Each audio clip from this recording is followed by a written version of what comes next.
নমস্কার বন্ধুরা, আমি চলে এসেছি আবার তোমাদের কাছে একটা ছোট্ট ভিডিও নিয়ে।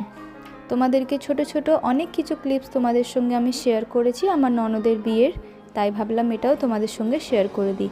এগুলো হচ্ছে আমাদের বাড়ি থেকে পাঠানো ছেলের বাড়িতে পাঠানো তত্ত্ব। তোমরা দেখিও এবং বলো কেমন লাগছে।